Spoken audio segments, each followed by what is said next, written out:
Welcome to Quilting from the Heartland. I'm Charlene Jorgensen, and today we're going to continue working with the log cabin quilt. This design is familiar to quilters everywhere, and for many of you, you might have made it for your first quilt. Beginners like to work with this design because it's all straight seams and you have no bias edges to worry about. The advanced quilter likes so much to work with it because you can experiment with color as well as different designs that you can create when you rearrange the blocks in the design. We're familiar with the log cabin quilt in this way. It usually starts out in the center with one block, and then on each side of that block you'll see a round of 2 light and 2 dark, and continuing on out as the block gets bigger it still is 2 light and 2 dark on each side, and you'll see a diagonal line throughout the block. You'll end up with a light half and a dark half, and that's what creates the traditional log cabin block. Well, today we're going to take that design a little bit farther and look at it in a different way. We're going to experiment with color as well as design when working with the logs. The first one that I'm going to talk about has 4 shades of purple in it. When looking at this block, you'll see that it starts out with 4 dark little squares in the center, and you'll also see that we have a set of squares going in 2 diagonal directions. The shades of purple are arranged in that this side of the block is always the same shade, and then in a counterclockwise direction we have changed to a different shade of purple. When you multiply this block many times, you get a very interesting quilt when it's put together. You'll see that there is cross-hatching of the little blocks going in both directions, and also when you look at each shade of purple you can think of it as one whole block. So when I quilt this particular quilt, now that it's to that point, I'm going to treat each color as if it were one piece, and it will be very fun to see what I can create when I finish this quilt off. The next block that I want to show you starts out in a different way in the center. We will start out with 3 little squares in the center, all the same size, but with 3 shades of blue. You'll see that the darkest blue goes at a diagonal throughout the whole block. Then you'll see that there are gradations of blue throughout the quilt, and when you look at this block you'll see that the shades will go 1, 2, and 3, 4, 5, and 6, and the darkest shade going right through the center. When you see this put together with many blocks in a series, you get an interesting design known to quilters as the barn raising. I think this is a real fun quilt to own, and when you look at it closely you'll see that I have stitched around each log 1/4 of an inch from the edge, and then on the outside edge of the quilt you'll see that I have cables of diamonds following along the edge, and then in the corners the diamonds are connected together with a heart for a nice ending to this particular quilt. The next block that I want to talk about is made with all the same logs that we've been using for all of the other designs, but it starts out with a 4 patch in the center instead of the 3 in a horizontal direction in the last one that we were working with. You'll see that we have a patch of gold squares going in one direction and then lighter ones in the opposite direction. You'll also notice that we have the same fabric across from each other and continuing on with the red opposite each other and also the green. Now when you multiply these blocks many times you'll get another real interesting quilt. You'll see that the paths of squares create a design of their own. It'll appear that the light squares and the gold squares are weaving in and out of each other, creating a cross-hatching design of its own. Now to maintain that idea, I brought the cross-hatching out into the outside border. for a very nice ending to this quilt. I think anybody would like owning a quilt that is so warm and charming as that one. I also want to add that when I cut the fabrics for this quilt, I was not concerned that the fabric was exactly on the straight of grain. I think it's actually charming to have the plaids and stripes slightly off of grain. Now, just to review a little bit about what we did last week, remember we created a design that I called Sugar and Spice. That block was created by starting in the corner with a 4-patch. And then we brought the color out into the block, going from light to dark. And also remember that we weren't concerned about the variety of texture so much. In fact, in some cases it appeared that the fabric was mushing together. But we talked about that it was the overall effect of the colors and the movement of color that created such a nice design. Well, I hope that you've enjoyed watching and seeing all of the different things that we can do with the log cabin. Now we're going to talk about the cutting and sewing techniques of the different variations. I didn't remember to tell you that when you work with hand-dyed fabrics, and because I'm working with so much of that today, I want to talk about the care of it. I prefer to wash it at least a couple of times before putting it into the quilt, and wash it until you have no more bleeding of the colors, because later on when you take care of that quilt you don't want the shades to run together. Also, I recommend that you use a soap that has no bleaching additives in it. And this particular soap also happens to be biodegradable. When cutting all of the patterns, I like to use a rotary cutter. Now, there are many types on the market with many safety features. The one I prefer to use has just an easy movement of the thumb. You can release the blade like that, and when you want to put it away for safety, you can just quickly close it. I guess you just need to choose one that you're comfortable working with. The pattern shapes that we're going to work with today look like this, and you'll see that the shapes get larger as we work with the different logs.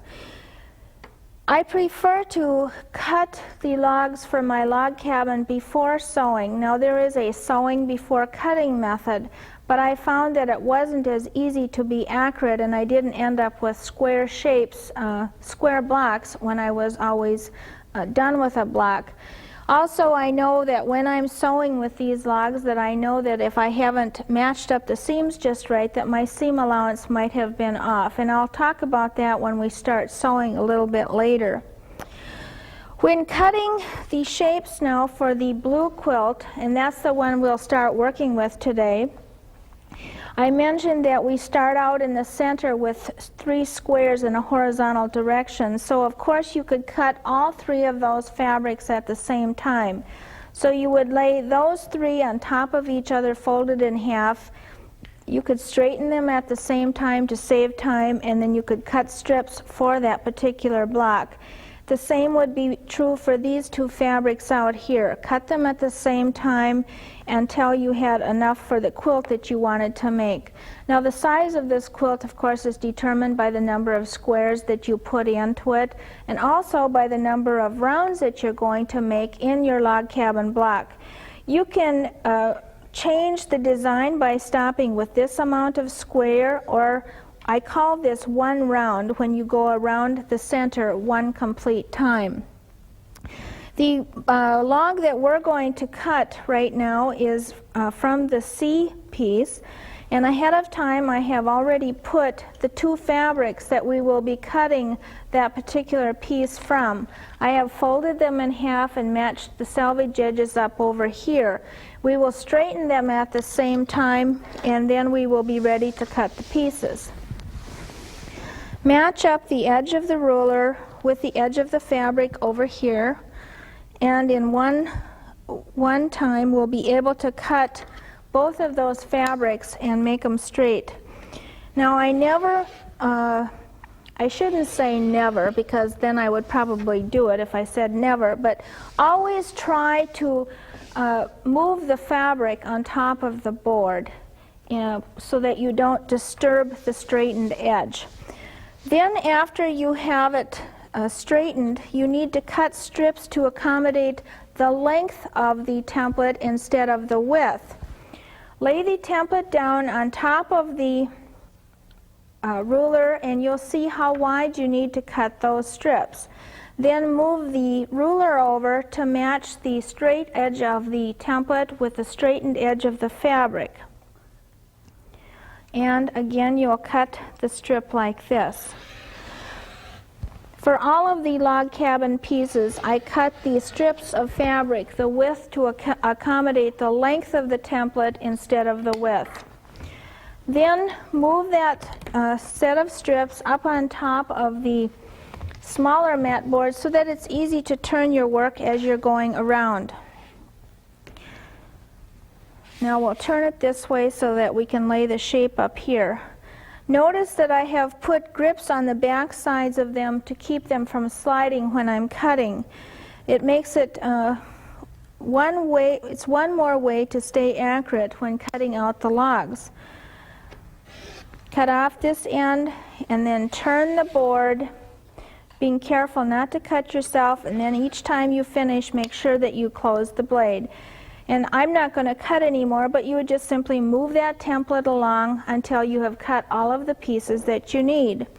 The same would be true for any of the logs that you need to cut for any variation of the log cabin. Cut the pieces, the length that you need, the length of the log, and you will be just fine. Well, if you're not able to sew right away after you have all of the pieces cut, I find it helpful to keep all of the pieces in an envelope or some kind of container, and that will keep them from getting messed up until you're able to sew. Something else that I think is very nice to work with is a flannel board. It's very easy, especially if you're working with a design or a log cabin design when you start moving color around that's not the normal. It's easier to stay consistent with the blocks. And you could possibly get the pieces going in the wrong direction if you didn't have something to look at. Well, let's go to the sewing machine now and talk about some of the sewing tips.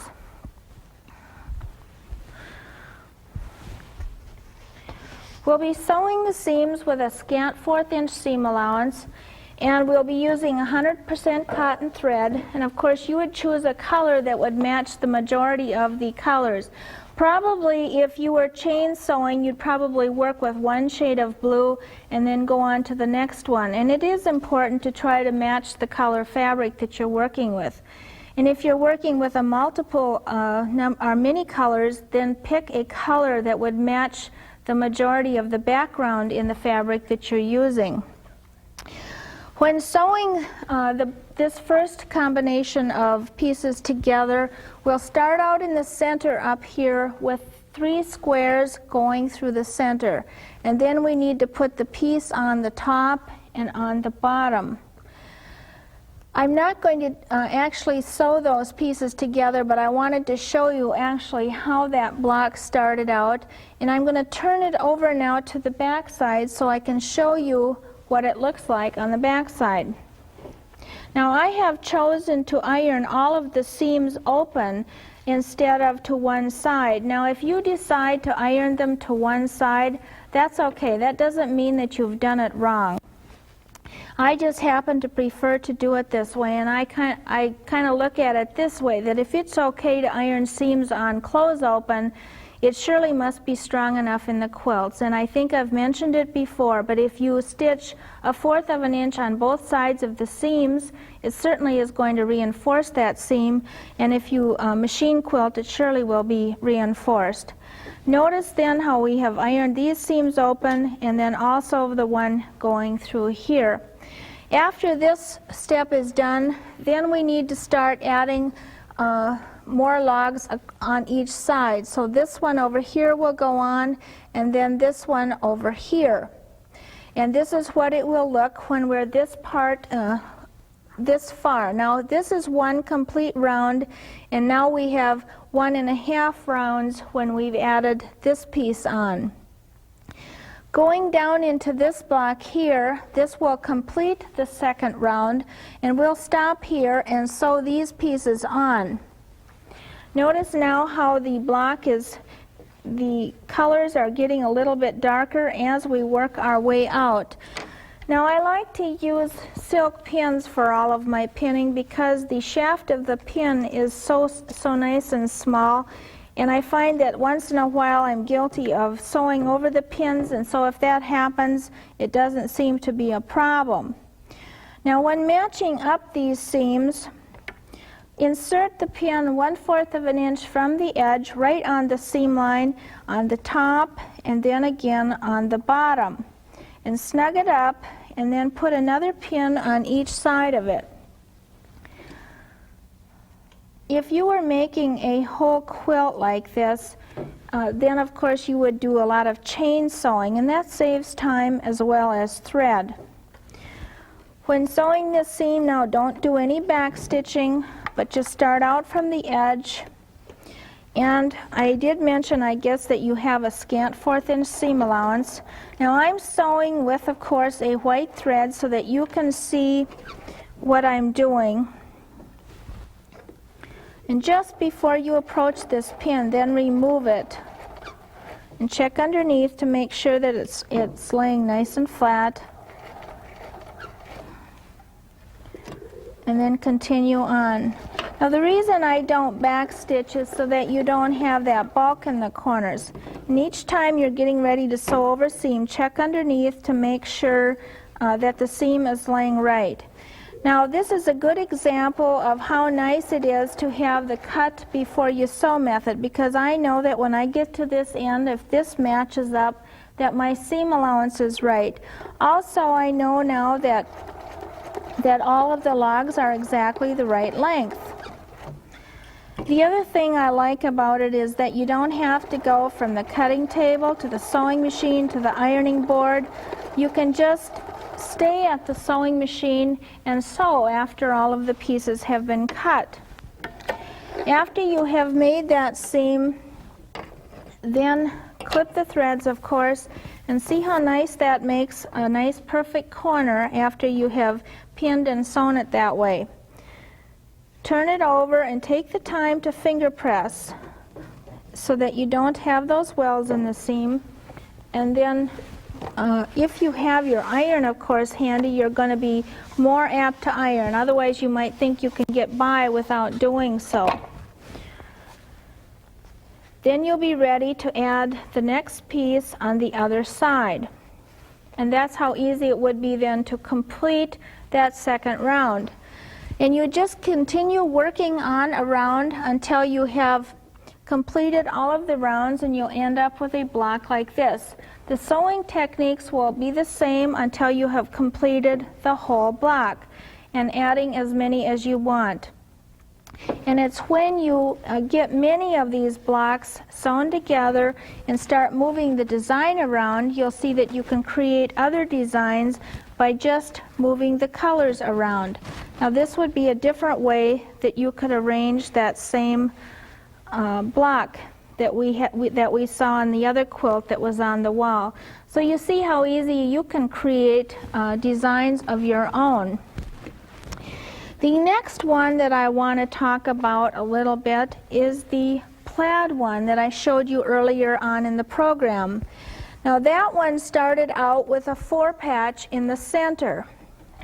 The 4-patch had the 2 light going in one direction and the 2 gold going in the other direction, and then we talked about how it had the same fabrics opposite each other. When starting to work with this block, you have to make sure that you always sew in or add the pieces in the same direction, because you could possibly get it going in the wrong direction. Let me show you an example of a block that was done in the wrong direction. See how the gold goes in this direction? Well, in this block we have the red in the same position and the green, but we've got the light and the dark squares going in the opposite direction, and we won't be able to maintain that same design if we get part of them going in the wrong direction. So let's take a look now at how we can work with this block. It starts out, like I said, with a 4-patch in the center, and then each time you add pieces, you add the same piece of, or the same log actually, opposite each other, out of the same fabric. Then when putting those together, let me show you how we would put it together. Right sides together, just like we did all of the other pieces. Now I want to put the other one on the top because that has most of the seams that we need to keep track of. Insert a pin on 1/4 of an inch from the edge from the top one and again on the bottom one. Now I do want to mention again that if you decide to iron your seams in one direction, that's okay. You know, it doesn't mean that because I do it this way that you have to. It's just that I prefer to do it that way. Then we don't need a pin in the center one, but we do need one more over here because we have 2 seams that we need to match. Put a pin on the center of the seam line and then another one down here, and that pin is just to hold it in place. And then put another one alongside. And so that seam, again, no back stitching when you start out. And now when I get to the end of this seam, if the edges of the logs match up, then I know that I'll have a perfect square when I'm done. And again, it looks like that's what we'll have. The edges will match up when we're at the end. Now when you approach that pin, make sure that you pull it out just before you're ready to sew over it so that you don't dull your needle on the sewing machine. And this one, just hold it down, guiding the fabric with the stiletto. Also, I forgot to mention that the foot that I like to work with is an open toe foot without the bridge across the middle. That's makes it easier for me to see the sewing. Then sew across this pin up here, pulling it out just as you get to it and holding the fabric down until you get to the end. Now I know that I will have a square block when done. And when we turn it over, we'll see that we did have nice corners where we pinned them together. Take the time then to finger press all of those seams open so that you don't have wells in the seam line. And then again, take the time to press it with an iron so that you know that it will lay nice and flat. Actually, I find that if I finger press on both the right and wrong side, I do have a nicer seam line than if I just do it on one side. Now I won't work anymore with that part of the block, but going on to the next part, you'll see that we add another red one on the top and the bottom, again the same fabric and the same color. This would be one complete round around the center of the block, and when we get this one on, we will have 1.5 rounds on. And to complete that round, you need to have the squares on the corners. So this would complete then the second round of that particular block that we're working with. The last part, when we get down into here, again, to maintain that color, add one more red log on top and on the bottom. And then this becomes a half a round after we have this one on. And the last ones that you add on this particular block then would be this one out in here. And again, to maintain that design throughout the whole quilt, we continue on with the light squares out here and with the gold ones down here. Now when you're working with this part of the design, of course you would chain sew these pieces together. You wouldn't work with just one at a time. Probably do 20, 30 at a time, adding this one on one end and then this one on the other. I wouldn't take the time to do that today because it would take too long. And again, when you add this one on, then add this piece with this one on the top, and again take the time then to insert a pin on the seam line 1/4 of an inch from the edge at both seams. Well, after the block or the quilt is the size that you want it, and of course you can make it as large or small as you want to. You could stop with a pillow top, make a table runner, and go all the way up to a queen size bed. Then you need to decide about how wide you want to put the borders on, and select some quilting designs. And for the batting in the quilts, I like to use a low loft batting because it's easy to quilt by hand, and it also drapes so nice on the bed. And if I'm making just a wall quilt, it isn't so heavy when I hang it on the wall. After you have your quilt all quilted, maybe I should talk a little bit about the quilting of the logs. Traditionally, you quilt all of the logs 1/4 of an inch from the edge of the seams. That's what we're most familiar with. But many of you have created some very interesting designs going in different directions when you're doing quilting. Like I mentioned on the purple quilt, I was going to treat each of the colors as if it were one piece of fabric and do some creative designs in there. And then when you have your log cabin completed, I recommend for future that you sign your quilt. Take just a few minutes to put your name, the date that you made it, and probably some special message, because it was a labor of love and you put a lot of time into that quilt. And your next generations are going to enjoy knowing when you made that quilt.